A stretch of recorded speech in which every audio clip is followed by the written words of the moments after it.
राधे राधे। जय श्री सत्यनारायण भगवान की। कैसे हैं आप सब? मैं हूं आकांक्षा और आप सबका बहुत बहुत स्वागत करती हूं आपके अपने YouTube channel Krishna magical world में। आज की वीडियो में हम श्री सत्यनारायण व्रत कथा के 5 के 5 संपूर्ण अध्यायों का श्रवण करेंगे। श्री सत्यनारायण व्रत कथा जो है वह बहुत ही चमत्कारी व्रत कथा है।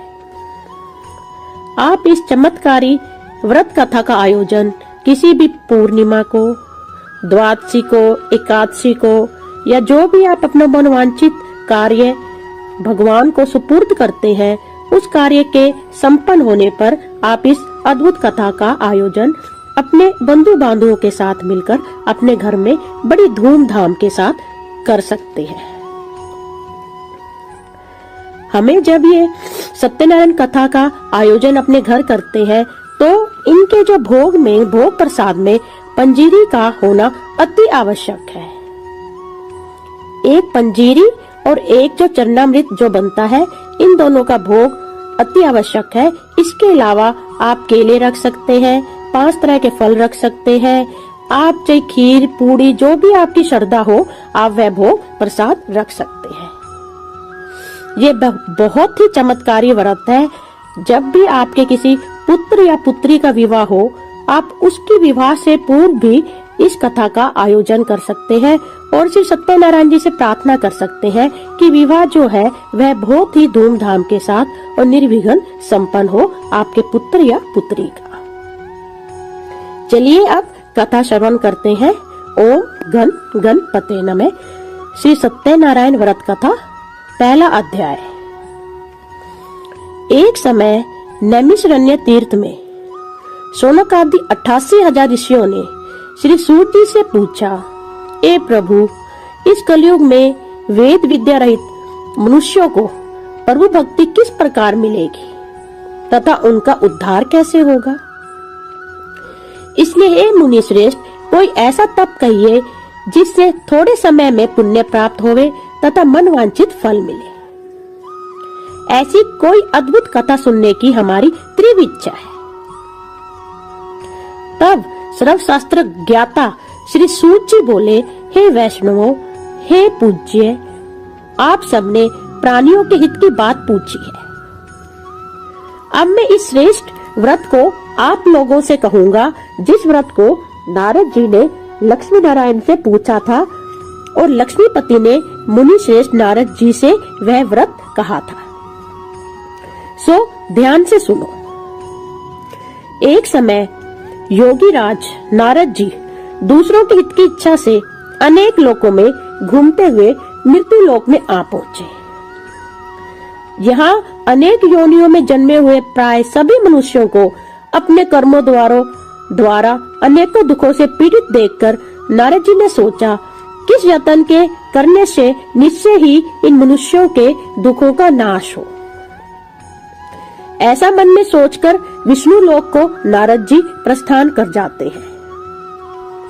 वहाँ श्वेत वर्ण और 4 भुजाओं वाले देवों के ईश नारायण का, जिनके हाथों में शंख, चक्र, गदा और पद्म थे तथा वरमाला पहने हुए थे, देखकर नारद जी स्तुति करने लगते हैं, हे भगवान, आप अत्यंत शक्ति से संपन्न हैं। मन तथा वाणी भी आपका पार नहीं पा सकती। आपका आदि, मध्य तथा अंत कोई नहीं जान सकता। निर्गुण स्वरूप सृष्टि के कारण भूत व भक्तों के दुखों को नष्ट करने वाले हो, आपको मेरा नमस्कार है। नारद जी से इस प्रकार की स्तुति सुनकर विष्णु भगवान बोले कि हे मुनि श्रेष्ठ, आपके मन में जो है वह आप मुझे बोल सकते हैं। आप किस काम के निमित्त यहाँ पधारे हैं, किस काम के निमित्त आपका यहाँ आगमन हुआ है, आप निसंकोच मुझसे कह सकते हैं। तब नारद मुनि जी बोले, मृत्यु लोक में सब मनुष्य जो अनेक योनि में पैदा हुए हैं, अपने अपने कर्मों के द्वारा अनेक प्रकार के दुखों से दुखी हो रहे हैं। हे नाथ, मुझ पर दया रखते हो तो बतलाइए कि उन मनुष्यों के सब दुख थोड़े से ही प्रयत्न से कैसे दूर हो सकते हैं। श्री भगवान जी बोले, हे नारद, मनुष्यों की भलाई के लिए तुमने बहुत अच्छी बात पूछी है। जिस काम के करने से मनुष्य मोह से छूट जाता है वह मैं कहता हूँ, सुनो। बहुत पुण्य देने वाला स्वर्ग तथा मृत्यु लोक दोनों में दुर्लभ एक उत्तम व्रत है। आज मैं तुम्हारे प्रेमवश होकर तुमसे उस व्रत को कहता हूँ। सत्यनारायण का यह व्रत अच्छी तरह विधि पूर्वक करके मनुष्य तुरंत ही यहाँ सुख भोग कर मरने पर भी मोक्ष को प्राप्त होता है। श्री भगवान के वचन सुनकर नारद मुनि जी बोले, उस व्रत का फल क्या है, क्या विधान है और किसने यह व्रत किया है और किस दिन यह व्रत करना चाहिए, विस्तार से कहिए। भगवान बोले, दुख शोक आदि को दूर करने वाला, धन धान्य को बढ़ाने वाला, सौभाग्य तथा संतान को देने वाला यह व्रत सब स्थानों पर विजय प्रदान करने वाला है। भक्ति और श्रद्धा के साथ किसी भी दिन मनुष्य श्री सत्यनारायण की कथा शाम के समय ब्राह्मणों और बंधुओं के साथ धर्मपरायण होकर कर सकते हैं। भक्ति भाव से नैवेद्य, केले का फल, घी, दूध और गेहूं का चूर्ण सवाया लेवे। गेहूं के अभाव में माठी का चूर्ण, शक्कर तथा गुड़ ले और सब भक्षण योग्य पदार्थ जमा करा के भगवान को अर्पण कर देवे तथा बंधुओं सहित ब्राह्मणों को भोजन करावे। इसके पश्चात स्वयं भोजन करे। नृत्य, गीत आदि का आचरण कर सत्यनारायण भगवान का स्मरण करता हुआ समय व्यतीत करे। इस तरह व्रत करने पर मनुष्य की इच्छा निश्चय पूरी होती है। विशेषकर कली काल में भूमि पर यही मोक्ष का सरल उपाय है। इति श्री सत्यनारायण व्रत कथा प्रथम अध्याय संपूर्णम। ओम तत्सत, ओम तत्सत, ओम तत्सत। ओम नमो भगवते वासुदेवाय। ओम गण गणपते नमः। दूसरा अध्याय। सूर्य बोले, हे ऋषियों, जिसने पहले समय में इस व्रत को किया है उसका इतिहास कहता हूँ, ध्यान से सुनो। सुंदर काशीपुरी नगरी में एक अत्यंत निर्धन ब्राह्मण रहता था। वह भूख और प्यास से बेचैन हुआ नित्य पृथ्वी पर घूमता था। ब्राह्मणों से प्रेम करने वाले भगवान ने ब्राह्मण को दुखी देखकर बूढ़े ब्राह्मण का रूप धरकर उसके पास जाकर आदर के साथ पूछा, हे विप्र, नित्य दुखी हुआ पृथ्वी पर क्यों घूमते हो? हे श्रेष्ठ ब्राह्मण, यह सब मुझसे कहो, मैं सुनना चाहता हूँ। ब्राह्मण बोला, मैं निर्धन ब्राह्मण हूँ, भिक्षा के लिए पृथ्वी पर फिरता हूँ।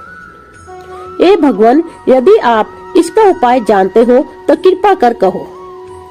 वृद्ध ब्राह्मण बोला कि सत्यनारायण भगवान मनवांछित फल देने वाले हैं, इसलिए हे ब्राह्मण, तो उनका पूजन कर, जिसके करने से मनुष्य सब दुखों से मुक्त होता है। ब्राह्मण को व्रत का सारा विधान बतलाकर बूढ़े ब्राह्मण का रूप धारण करने वाले सत्यनारायण भगवान अंतर्ध्यान हो गए। जिस व्रत को वृद्ध ब्राह्मण ने बतलाया है मैं उसको करूंगा, यह निश्चय करने पर उसे रात में नींद भी न आई। वह सवेरे उठ सत्यनारायण के व्रत का निश्चय कर भिक्षा के लिए चल पड़ा। उस दिन उसको भिक्षा में बहुत सा धन मिला, जिससे बंधु बांधवों के साथ उसने सत्यनारायण का व्रत किया। इसके करने से वह ब्राह्मण सब दुखों से छूटकर अनेक प्रकार की संपत्तियों का स्वामी हुआ। उस समय से वह ब्राह्मण हर मास यह व्रत करने लगा। इस तरह सत्यनारायण भगवान के व्रत को जो करेगा वह सब पापों से छूटकर मोक्ष को प्राप्त होगा। आगे जो पृथ्वी पर सत्यनारायण का व्रत करेगा वह मनुष्य सब दुखों से छूट जाएगा। इस तरह नारद जी से नारायण का कहा हुआ यह व्रत मैंने तुमसे कहा। हे विप्रो, मैं अब और क्या कहूँ? ऋषि बोले, हे मुनीश्वर, संसार में इस ब्राह्मण से सुनकर किस किस ने इस व्रत को और किया, हम वह भी सब सुनना चाहते हैं। इसके लिए हमारे मन में बहुत श्रद्धा है। सूत जी बोले, हे मुनियों, जिसने इस व्रत को किया है वह सब सुनो। एक समय एक ब्राह्मण धन और ऐश्वर्य के अनुसार बंधु बांधवों के साथ व्रत करने को तैयार हुआ। उसी समय एक लकड़ी बेचने वाला बूढ़ा आदमी आया और बाहर लकड़ियों को रखकर ब्राह्मण के मकान में गया। प्यास से दुखी लकड़हारा उनको व्रत करते देखकर ब्राह्मण को नमस्कार कर कहने लगा कि आप यह क्या कर रहे हैं और इसके करने से क्या फल मिलता है, कृपा करके मुझसे कहो। ब्राह्मण ने कहा, सब मनोकामना को पूरा करने वाला यह सत्यनारायण भगवान का व्रत है। इसकी ही कृपा से मेरे यहाँ धन धान्य आदि की वृद्धि हुई है। ब्राह्मण से इस व्रत के बारे में जानकर लकड़हारा बहुत प्रसन्न हुआ। चन्नामृत ले और खाने के बाद अपने घर को चल पड़ा। लकड़हारे ने अपने मन में इस प्रकार का संकल्प किया कि आज ग्राम में लकड़ी बेचने से जो धन मिलेगा उसी से सत्यनारायण देव का उत्तम व्रत करूंगा। यह मन विचार कर वह बूढ़ा आदमी लकड़ी अपने सिर पर रखकर जिस नगर में धनवान लोग रहते थे वह ऐसे सुंदर नगर में गया। उस रोज वहां पर उसे उन लकड़ियों के दाम पहले दिनों से चौगुने मिले। तब वह बूढ़ा लकड़हारा दाम ले और अति प्रसन्न होकर पक्के केले की फली, शक्कर, घी, दुग्ध, दही और गेहूं का चून इत्यादि सत्यनारायण भगवान के व्रत की कुल सामग्रियों को लेकर अपने घर गया। फिर उसने अपने भाइयों को बुलाकर विधि के साथ भगवान जी का पूजन और व्रत किया। उस व्रत के प्रभाव से वह बूढ़ा लकड़हारा धन, पुत्र आदि से युक्त हुआ और संसार के समस्त सुख भोग कर बैकुंठ को चला गया। ओम तत्सत, ओम तत्सत, ओम तत्सत। ओम नमो भगवते वासुदेवाय। ओम गण गणपते नमः। तीसरा अध्याय। सूरसी बोले, हे श्रेष्ठ मुनियों, सब अब आगे की कथा कहता हूँ। सुनो। पहले समय में उल्कामुख नाम का एक बुद्धिमान राजा था। वह सत्यवक्ता और जितेंद्रिय था। प्रतिदिन देव स्थानों पर जाता तथा गरीबों को धन देकर उनके कष्ट दूर करता था। उसकी पत्नी कमल के समान मुख वाली और सती साध्वी थी। भद्रशिला नदी के तट पर उन दोनों ने श्री सत्यनारायण का व्रत किया। उस समय वहां एक साधु वैश्य आया। उसके पास व्यापार के लिए बहुत सा धन था। वह नाव को किनारे पर ठहराकर राजा के पास आ गया और राजा को व्रत करते हुए देखकर विनय के साथ पूछने लगा, हे राजन, भक्ति युक्त चित्त से यह आप क्या कर रहे हैं? मेरी सुनने की इच्छा है, सो आप यह मुझे बताइए। राजा बोला, हे साधु, अपने बांधुओं के साथ पुत्र आदि की प्राप्ति के लिए यह मां शक्ति मां सत्यनारायण भगवान का व्रत व पूजन किया जा रहा है। राजा के वचन सुनकर साधु आदर से बोला, हे राजन, मुझसे इनका सब विधि विधान कहो, मैं भी आपके कथनानुसार इस व्रत को करूंगा। मेरे भी कोई संतान नहीं है और इससे निश्चय ही मेरे संतान उत्पन्न होगी। राजा से सब विधान सुन व्यापार से निर्मित हो वह आनंद के साथ घर गया। साधु ने अपनी स्त्री से संतान देने वाले उस व्रत का समाचार सुनाया और कहा, जब मेरे संतान होगी तब मैं इस व्रत को करूंगा। साधु ने ऐसे वचन अपनी स्त्री लीलावती से कहे। एक दिन उसकी स्त्री लीलावती पति के साथ आनंदित हो सांसारिक धर्म में प्रवृत्त होकर सत्यनारायण भगवान की कृपा से गर्भवती हो गई तथा 10वें महीने में उसके एक सुंदर कन्या का जन्म हुआ। दिनों दिन वह इस तरह बढ़ने लगी जैसे शुक्ल पक्ष का चंद्रमा बढ़ता है। कन्या का नाम कलावती रखा गया। तब लीलावती ने मीठे शब्दों से अपने पति से कहा कि जो आपने संकल्प किया था कि भगवान का व्रत करूंगा, अब आप उसे करिए। साधु बोला, हे प्रिय, इसके विवाह पर करूंगा। इस प्रकार अपनी पत्नी को आश्वासन दे वह नगर को चला गया। कलावती पुत्र ग्रह में वृद्धि को प्राप्त हो गई। साधु ने जब नगर में सखियों के साथ अपनी पुत्री को देखा तो तुरंत दूत बुलाकर कहा कि पुत्री के वास्ते कोई सुयोग्य वर देखकर लाओ। साधु को आज्ञा पाकर दूत कंचन नगर पहुंचा और वहां पर बड़ी खोज और देखभाल कर लड़का के लिए सुयोग्य वानिक पुत्र को ले आया। उस सुयोग्य लड़के को देखकर साधु ने अपने बंधु बांधवों सहित प्रसन्नचित अपनी पुत्री का विवाह उसके साथ कर दिया। किंतु दुर्भाग्य से विवाह के समय भी उस व्रत को करना भूल गया। तब श्री भगवान क्रोधित हो गए और श्राप दिया कि तुम्हें दारुण दुख प्राप्त होगा। अपने कार्य में कुशल साधु बनिया जामाता सहित समुद्र के समीप स्थित रतनपुर नगर में गया और वह दोनों ससुर जमाई चंद्रकेतु राजा के उस नगर में व्यापार करने लगे।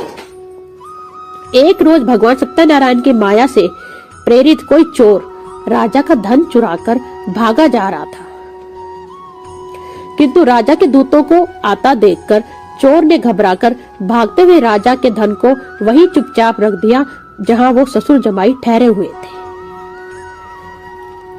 जब दूतों ने उस साधु वैश्य के पास राजा के धन को रखा देखा तो वे दोनों को बांध कर ले गए और प्रसन्नता से दौड़ते हुए राजा के समीप जाकर बोले, यह दो चोर हम पकड़ कर लाए हैं, देखकर आज्ञा दे। तब राजा की आज्ञा से उनको कठिन कारावास में डाल दिया और उनका सब धन छीन लिया। सत्यनारायण भगवान के श्राप द्वारा उनकी पत्नी भी घर पर बहुत दुखी हुई और घर पर जो धन रखा था चोर चुरा कर ले गए। शारीरिक व मानसिक पीड़ा तथा भूख प्यास से अति दुखित हो अन्न की चिंता में कलावती एक ब्राह्मण के घर गई। वहां उसने सत्यनारायण भगवान का व्रत होते देखा, फिर कथा सुनी तथा प्रसाद ग्रहण कर रात को घर आई।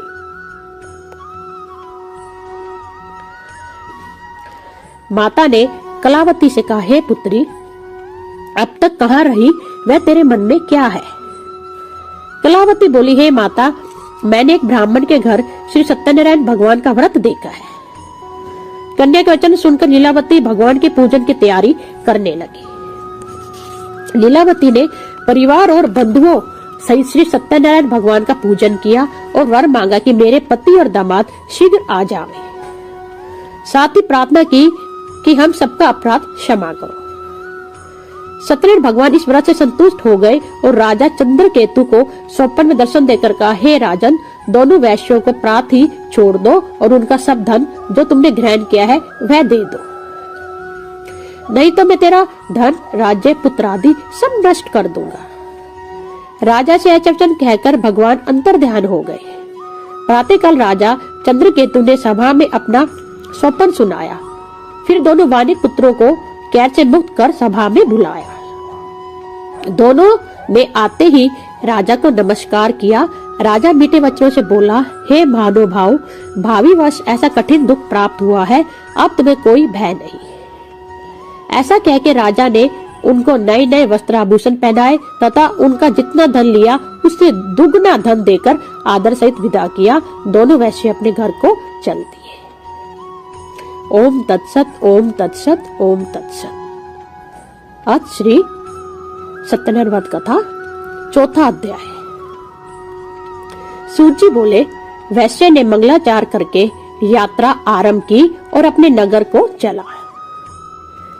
उनके थोड़ी दूर निकलने पर दंडी वेशधारी सत्यनारायण ने उनसे पूछा, हे साधु, तेरी नाव में क्या है? अभिमानिक वानिक हंसता हुआ बोला, हे दंडी, आप क्यों पूछते हो? क्या धन लेने की इच्छा है? मेरी नाव में तो बेल और पत्ते भरे हैं। वैश्य का कठोर वचन सुनकर भगवान ने कहा, तुम्हारा वचन सत्य हो। दंडी ऐसा कहकर वहां से दूर चले गए और कुछ दूर जाकर समुद्र के किनारे बैठ गए। दंडी के जाने पर वैश्य ने नित्य क्रिया करने के बाद नाव को ऊंची उठी देखकर अचंभा किया तथा नाव में बेल पत्ते आदि देखकर मूर्छित हो जमीन पर गिर पड़ा। फिर मूर्छा खुलने पर अत्यंत शोक प्रकट करने लगा। तब उसका दामाद बोला कि आप शोक ना करें, यह दंडी का श्राप है, अतः उनकी शरण में चलना चाहिए, तभी हमारी मनोकामना पूरी होगी। दामाद के वचन सुन वह दंडी के पास पहुंचा और अत्यंत भक्ति भाव से नमस्कार करके बोला, मैंने जो आपसे असत्य वचन कहे थे उनको क्षमा करो। ऐसा कहकर महान शोकातुर हो रोने लगा। तब दंडी भगवान बोले, हे वानिक पुत्र, मेरी आज्ञा से बार बार तुम्हें दुख प्राप्त हुआ है। तू मेरी पूजा से विमुख हुआ। साधु बोला, हे भगवान, आपकी माया से मोहित ब्रह्मा आदि भी आपके रूप को नहीं जानते, तब मैं अज्ञानी कैसे जान सकता हूँ। आप प्रसन्न होइए, मैं सामर्थ्य के अनुसार आपकी पूजा करूंगा। मेरी रक्षा करो और पहले के समान नौका में धन भर दो। उसके भक्तियुक्त वचन सुनकर भगवान प्रसन्न हो उसकी इच्छा अनुसार वर देकर अंतर्ध्यान हो गए। तब उन्होंने नाव पर आकर देखा कि नाव धन से परिपूर्ण है। फिर वे भगवान सत्यनारायण का पूजन कर साथियों सहित अपने नगर को चला।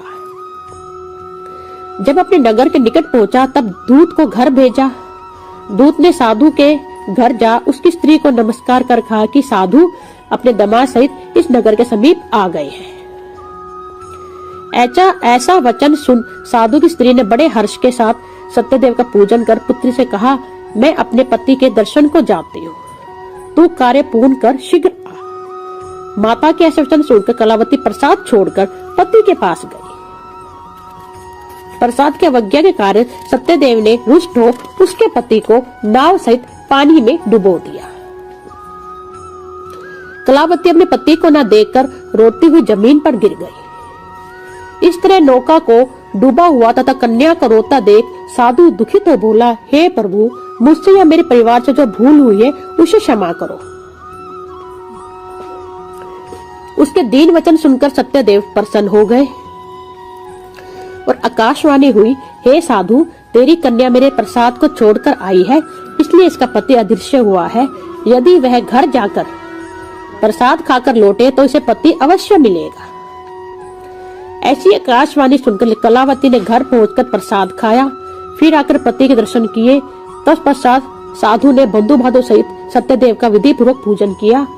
उस दिन से वह हर पूर्णिमा को सत्यनारायण का पूजन करने लगा। फिर इस लोक का सुख भोगकर अंत में स्वर्ग लोक को गया। ओम तत्सत, ओम तत्सत, ओम तत्सत। ओम गण गणपते नमः। 5वां अध्याय। सूची बोले, हे ऋषियों, मैं और भी कथा कहता हूँ, सुनो। प्रजापालन में लीन तुंगध्वज नाम का एक राजा था। उसने भी भगवान का प्रसाद त्याग कर बड़ा दुख पाया। एक समय वन में जाकर वन्य पशुओं को मारकर बड़ के पेड़ के नीचे आया। वह उसने ग्वालों को भक्ति भाव से बाधुओं सहित सत्यनारायण जी का पूजन करते देखा। राजा देखकर भी अभिमानवश वहां नहीं गया और न नमस्कार ही किया। जब ग्वालों ने भगवान का प्रसाद उसके सामने रखा तो वह प्रसाद को त्याग कर अपनी सुंदर नगरी को चला। वहीं उसने अपना सब कुछ नष्ट पाया तो वह जान गया कि यह सब भगवान ने किया है। तब वह विश्वास कर ग्वालों के समीप गया और विधि पूर्वक पूजन कर प्रसाद खाया तो सत्यदेव की कृपा से पहले जैसा था सब वैसा ही हो गया। फिर दीर्घ काल तक सुख भोग कर मरने पर स्वर्ग लोक को चला गया। जो मनुष्य इस परम दुर्लभ व्रत को करेगा, भगवान की कृपा से उसे धन धान्य की प्राप्ति होगी। निर्धन धनी और बंदी बंधन से मुक्त होकर निर्भय हो जाते हैं। संतानहीनों को संतान प्राप्त होती है तथा सब मनोरथ पूर्ण होकर अंत में वैकुंठ धाम को जाता है। जिन्होंने पहले इस व्रत को किया, अब उनके दूसरे जन्म की कथा कहता हूँ। वृद्ध संतानद ब्राह्मण ने सुदामा का जन्म लेकर मोक्ष को पाया। उल्कामुख नाम का राजा दशरथ होकर बैकुंठ को प्राप्त हुआ। साधु नाम के वैश्य ने मोर ध्वज बनकर अपने पुत्र को आरे से चीरकर मोक्ष को प्राप्त किया। महाराज तुंगध्वज ने स्वयं भू होकर भगवान में भक्ति युक्त हो कर्म कर मोक्ष प्राप्त किया। ओम तत्सत, ओम तत्सत, ओम तत्सत। आज श्री सत्यनारायण व्रत कथा संपूर्ण अध्याय संपूर्णम संपूर्णम संपूर्ण। आशा करती हूँ आपको ये अद्भुत व्रत कथा बहुत ही अनुपम लगी होगी। अगर आपने इस चैनल को सब्सक्राइब नहीं किया तो प्लीज इस चैनल को सब्सक्राइब कीजिए। श्री हरि विष्णु जी की सत्यनारायण कथा की जो ये अद्भुत गाथा है वह ज्यादा से ज्यादा शेयर कीजिए। अब मैं जाने की आज्ञा चाहती हूँ। मिलती हूँ अगले वीडियो में। बोलो श्री सत्यनारायण महाराज जी की जय। धन्यवाद।